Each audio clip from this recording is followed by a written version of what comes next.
तुझसे बिछड़ कर कब ये हुआ कि हम मर गए, तुझसे बिछड़ कर कब ये हुआ कि हम मर गए, अरे तेरे भी दिन गुजर गए और मेरे भी दिन गुजर गए। नमस्कार, मैं दीपक कुमार सोनी आप सबका दीपक जीएस एकेडमी में बहुत बहुत स्वागत करता हूं। दोस्तों, जिस प्रकार से हम लोग मॉडर्न हिस्ट्री की श्रृंखला को लेकर चल रहे हैं, ठीक उसी प्रकार से हम लोगों ने कल के झारखंड के क्लास में दोस्तों जनजातियों को पूरी अच्छी तरह से समाप्त किया और आपका नोट्स भी बनवाया। आशा करते हैं कि आप अच्छे से नोट्स बनाए होंगे और उसका बहुत लाभ आपको मिल रहा होगा। आज उसी कड़ी में हम लोग जनजातियों से संबंधित झारखंड की कला संस्कृति से संबंधित आगे की ओर बढ़ रहे हैं हम लोग। और आगे आज हम लोग जो टॉपिक पढ़ने वाले हैं वो पढ़ने वाले हैं आज हम लोग प्रमुख आभूषणों के बारे में और प्रमुख लोकगीतों के बारे में। क्योंकि आपको मालूम है कि आभूषणों से और लोकगीतों से बहुत ज़्यादा क्वेश्चन पूछा जा रहा है और बहुत ज़्यादा क्वेश्चन पूछे जा रहे हैं यहाँ पर आभूषण से और लोकगीत से। जैसा कि आपको देख चुके होंगे कि विभिन्न एग्जामों में पूछा गया कि खोंगसो क्या है। बेसिकली इसमें से क्वेश्चन क्या पूछता है दोस्तों, है ना, आप समझिएगा इस बात को कि इसमें से क्वेश्चन क्या पूछता है। इसमें से पूछता है कि निम्न में से ये आभूषण, एगो नाम दे देगा आपको और बोलेगा कि शरीर के किस हिस्से में पहना जाता है। निम्न में से ये आभूषण शरीर के किस हिस्से में पहना जाता है। निम्न में से ये आभूषण कौन पहनता है, पुरुष पहनता है कि महिला पहनता है ना। तो इस प्रकार से क्वेश्चंस आपसे पूछे जाते हैं और बड़ा इंपॉर्टेंट रह जाएगा ये क्लास। छोटी सी क्लास होगी लेकिन बहुत ज्ञानप्रद क्लास होगा, आपको याद करना होगा इसको बहुत बेहतर तरीके से। आइए जानते हैं हम लोग। सबसे पहले तो आभूषणों के बारे में जान लेंगे और उसके बाद लोकगीतों के बारे में जानेंगे, जहाँ से बहुत महत्वपूर्ण क्वेश्चन पूछे जाते हैं। और आपको ये लिखा हुआ जो डायग्राम है इसको भी हम समझाएंगे कि किस प्रकार से ये लिखा गया है और कैसे आपको नोट्स बनाना है।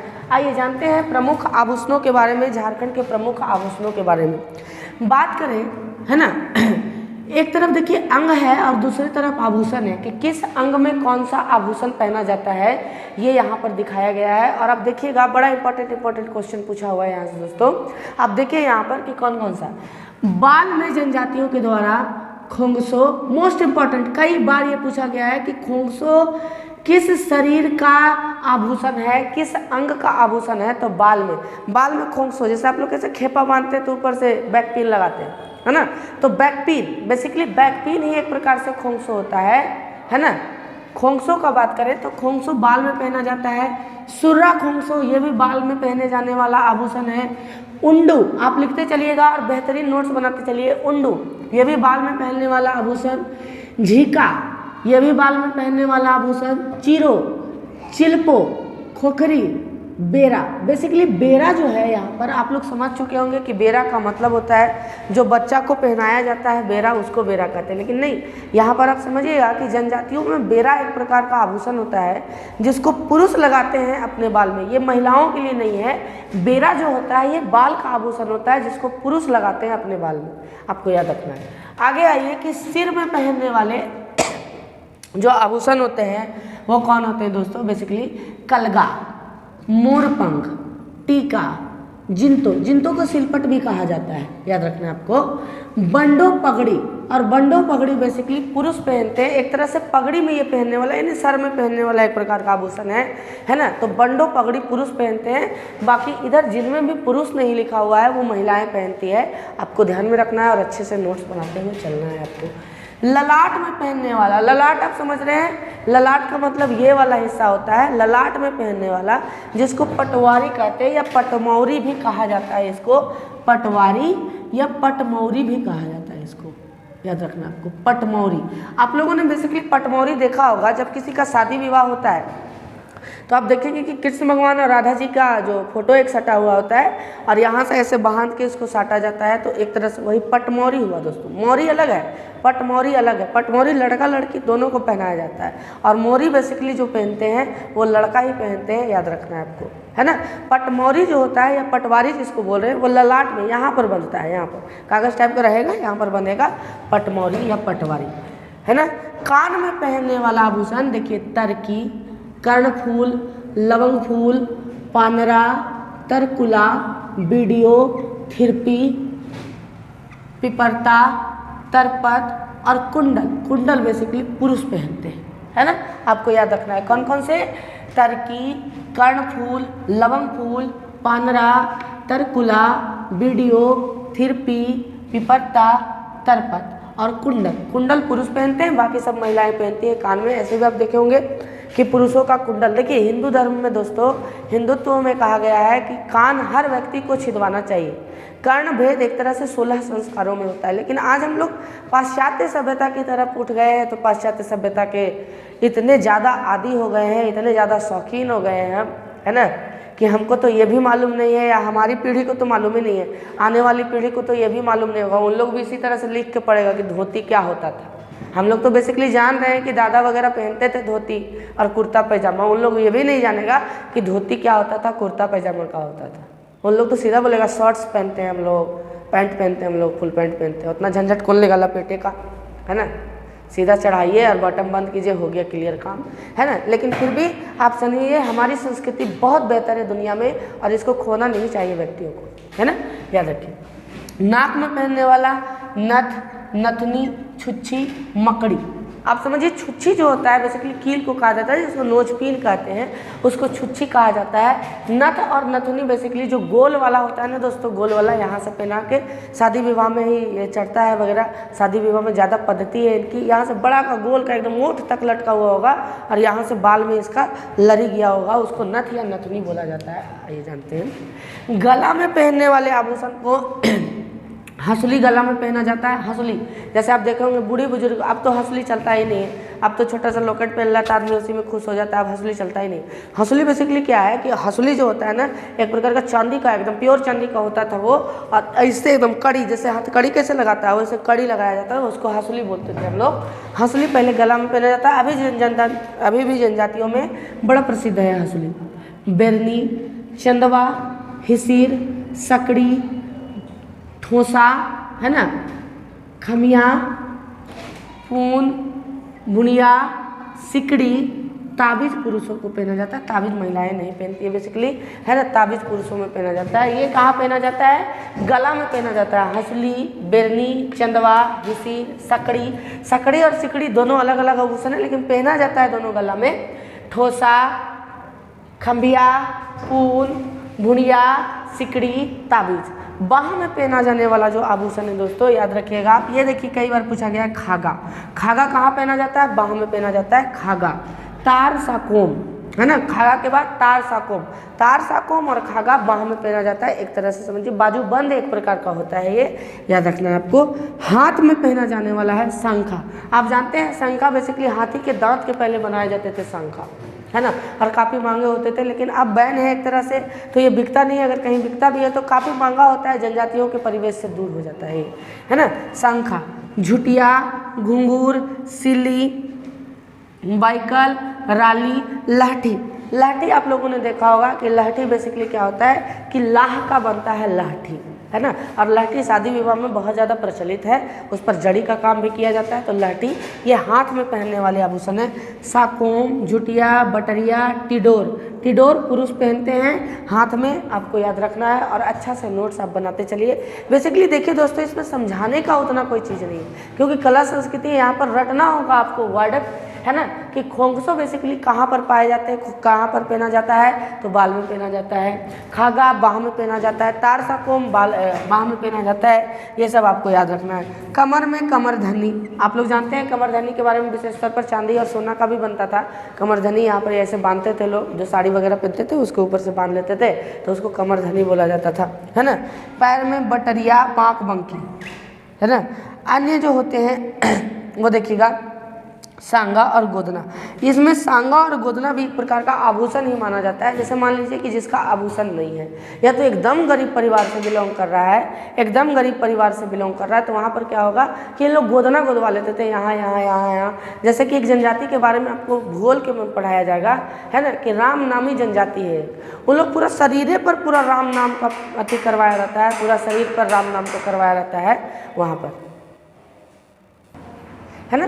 तो जिसके पास नहीं होता ना, पूरा राम नाम का गोदना गोदवाए रहते हैं पूरा शरीर में, है ना। तो जिसके पास नहीं होता है वहीं पर ही गोदना बनवा लेते हैं। लीजिए हार का गोदना बनवा लिया, यहीं पर काला गोदना, हार का गोदना बनवा लिया, यानी बाजू बंद का गोदना बनवा लिया, तार साकोम का गोदना बनवा लिया, और ये गोदना बनवा के ही अपने आप को बहुत खुश महसूस करते थे याद रखना है आपको। ये कुछ आभूषण से दोस्तों जो जनजातियों में प्रचलित है, इनमें खोंगसो, तारसकोम और खागा ये कई बार पूछे जा चुके हैं, आगे भी आपको याद रखना है। देखिए यहाँ पर एक विस्तृत पाठ्यक्रम पढ़ाया जा रहा है, इसलिए कुछ भी नहीं छोड़ा जा रहा है, क्योंकि आप जानते हैं दोस्तों कि कंपटीशन कितना ज़्यादा बढ़ गया है।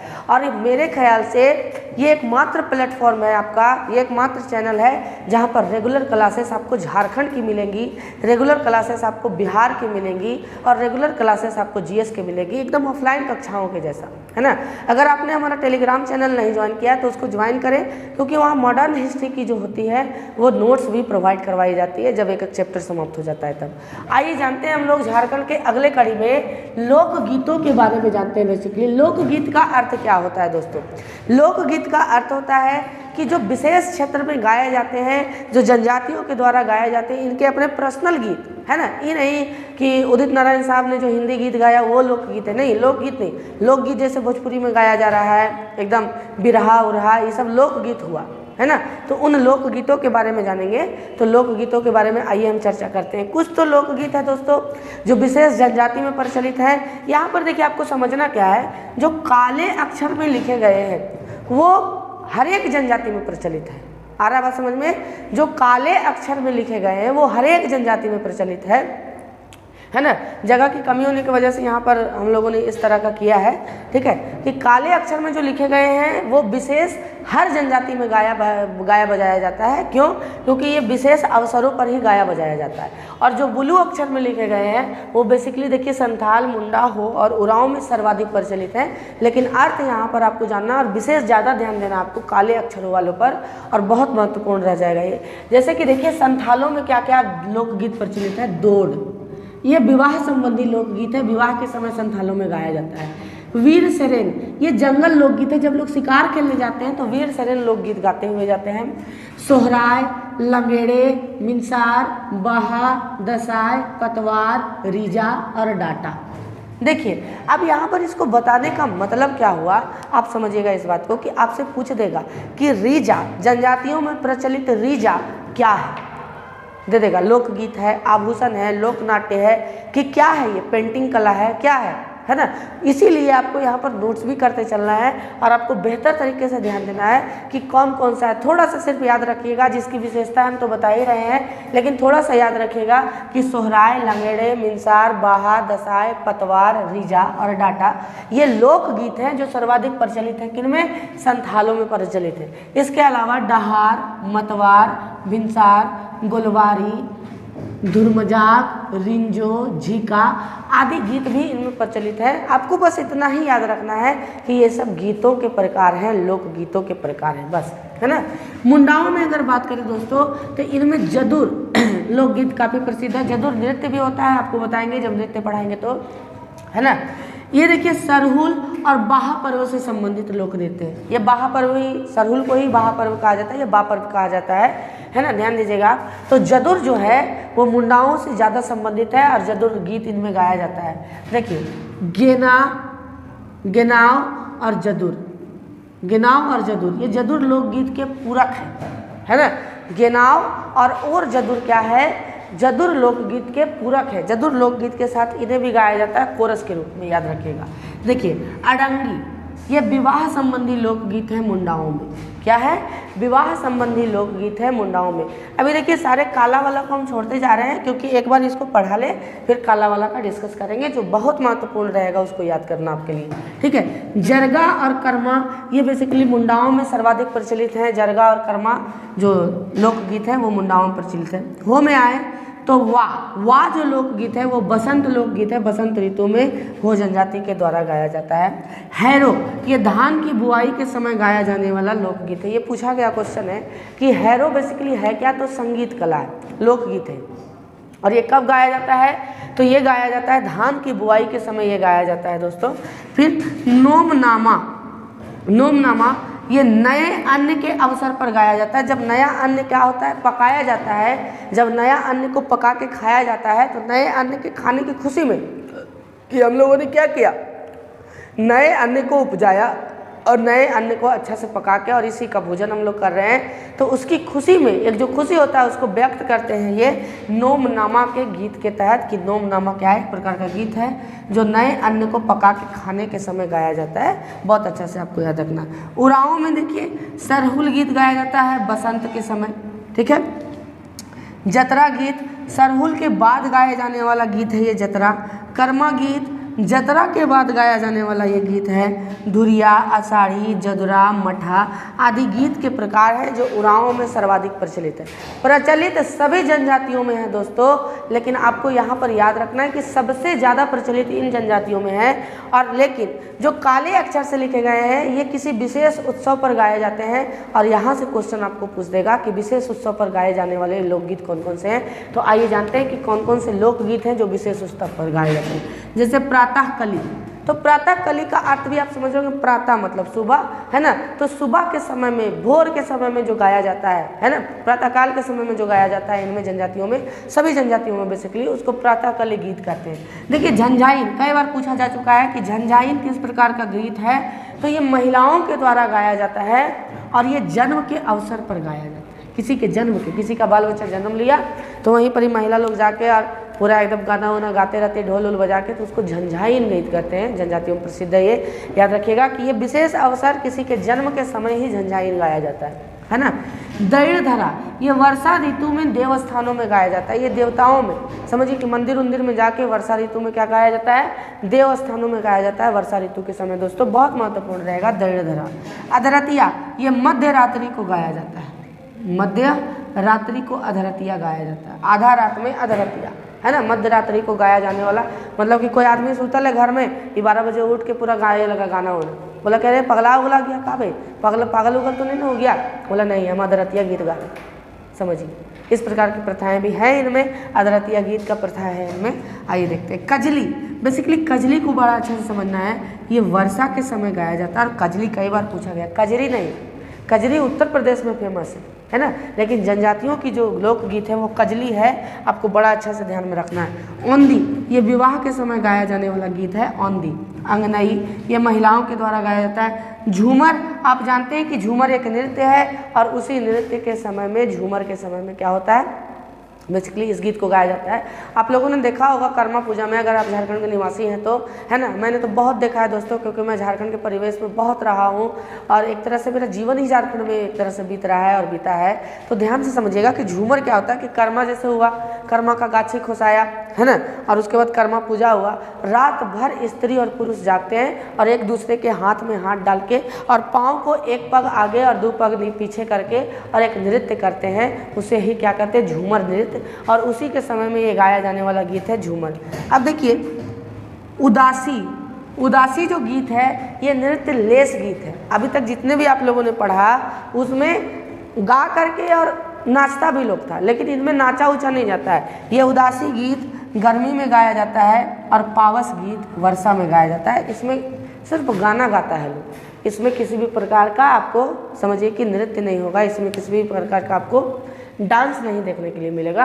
आपको बेहतर तरीके से यहाँ पर याद रखना है दोस्तों, है ना। अब देखिए कि कुछ एक पॉइंट है जहाँ से क्वेश्चन आपको पूछेंगे कि एक वैज्ञानिक क्या कह सकते हैं, एक साहित्यकार हुए W.G. आर्चर, और W.G. आर्चर ने इनके गीतों का संग्रह किया और जो मुंडा के गीतों का संग्रह कहलाता है, एक पुस्तक भी लिखा इन्होंने। मुंडा के गीतों का संग्रह का जो पुस्तक है उसको मुंडा दुरंग कहते हैं। मोस्ट इंपॉर्टेंट, मुंडा दुरंग क्या है? मुंडाओं के गीतों की संग्रह है मुंडा दुरंग, है ना। संथालों के गीतों की जो एक तरह से क्या किया, संकलित किया, पुस्तक बनाया, उसको कहते हैं होड़ सेरेन। होड़ सेरेन क्या है? ये संथाली गीतों का संकलन एक पुस्तक है, होड़ सेरेन। अब इन दोनों को लिखा किन्होंने? W.G. आर्चर ने संगठित किया, संकलित किया W.G. आर्चर ने।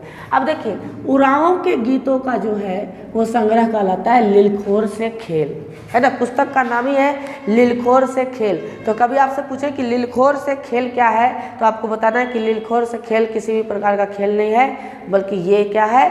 ये एक प्रकार का गीतों का संग्रह है। उरांव के गीतों का संग्रह है दोस्तों, आपको याद रखना है। आशा करते हैं कि आपको ये क्लास बड़ा अच्छा से समझ में आया होगा। बेसिकली दोस्तों ये समझाने का क्लास नहीं था, ये आपको एक विस्तृत नोट्स देने का क्लास था कि आप किस प्रकार से इसको समझ सकते हैं और किस प्रकार से इसका नोट्स बनाएंगे आप, ताकि आपकी क्लासेस बेहतर हों और बेहतर तरीक़ा से रहें। आपकी झारखंड की क्लासेस रेगुलर जाएंगी, आप ज़्यादा से ज़्यादा समर्थन करें दोस्तों, ताकि हर प्रकार के जीएस का सिलेबस आपको करवाया जा सके। धन्यवाद दोस्तों, शुभ रात्रि, दुआओं में याद रखिएगा। धन्यवाद।